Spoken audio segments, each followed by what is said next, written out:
Good morning, good afternoon, or good evening, depending upon where you live around the world. I was having a wee bit of a thought to myself, and I think it's applicable to most people. What is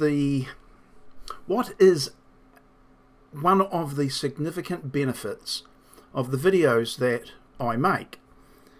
Now, I suggest it's not you listening to my lilting voice, and sometimes the subject matter may be not what you want, nor is it as clear as you would perhaps prefer.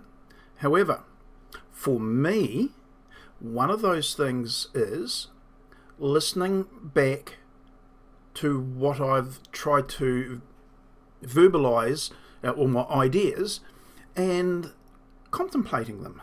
Because when you speak out loud an idea, it becomes more tangible rather than interviewing your thoughts quietly. What am I talking about? Well, I've been talking about perhaps making a solid rod like this as an interface, or a pipe. You can cut the pipe down, and that's probably more easy to manufacture or cut in your home workshop, and then you could put a washer on it like I've got here and use that as the interface piece for the situation. And I was saying that to myself, and then after I'd made the last video, I made up a model of it, and there were some issues. It would work, kind of. Well, it would work, but there were issues. Then I thought, why am I making a rod for my own back? Why would I want to have to get a solid steel rod from the local merchants when I can just go down to the local hardware store and get a bit of water pipe that is of whatever diameter I have decided. In this case, it's a 25mm or a 1-inch pipe, readily available, galvanized, so you can cut it and then just treat the ends if you want to make sure it doesn't rust and show through any paint, and then drill a hole through it. And I thought, there is no real reason why not to. There could be a suggestion, and I'd made the comment in the last video, that I don't want the head of the screw to be loaded up in such a manner or degree that it could cause failure. So that's why, even though this is a washer head screw, I still put a washer under it. My logic being, probably wrong to be fair, but my logic is that the entire strength of the screw itself mates up to the washer, and any deflection that occurs will be mitigated because the washer would have to bend first, and therefore the transfer of that sort of bending moment to the screw head would be reduced. I know. Have an engineer. I really would like to have the feedback of an engineer, and he's probably rolling his eyes and going, oh, this guy knows nothing. Well, I freely admit that what I'm saying is probably a whole lot of BS, but in the lack of having knowledge, I just make it up. And if it sounds kind of plausible, I'll just go with it. And that's what I'm doing there. I've got another idea. But let's just leave that alone for a wee bit. So yeah, this is just a 25mm, 2mm wall thickness. It's a pipe cut to 30mm long, 10mm hole drilled in it, so it allows me to angle my screw to a degree that I know I'm not rotating it around the right point, but just let me have my play.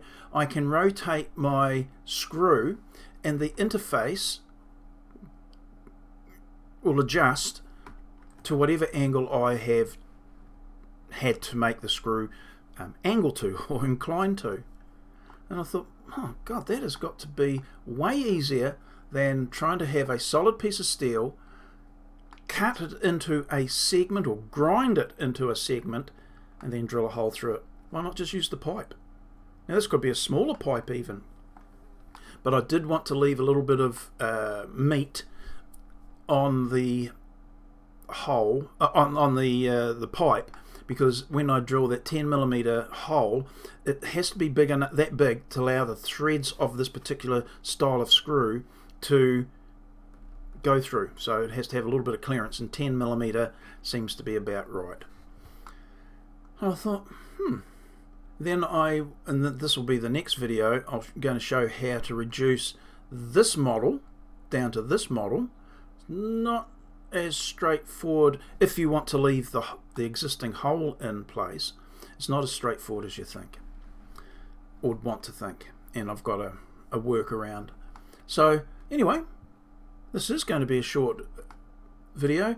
I think that the one downside, it does build up the bulk, and that's probably where I had been heading when I was saying about cutting down these solid rods. Well, why don't you just leave this bulk?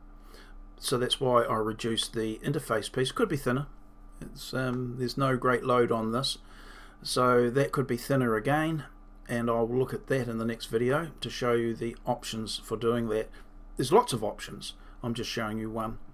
So onwards and upwards. I say to my clients, if between us, but if I can make something easy, it's generally going to enthuse me a little bit more, and easy is generally faster, and faster means cheaper for the client. The client can see the logic.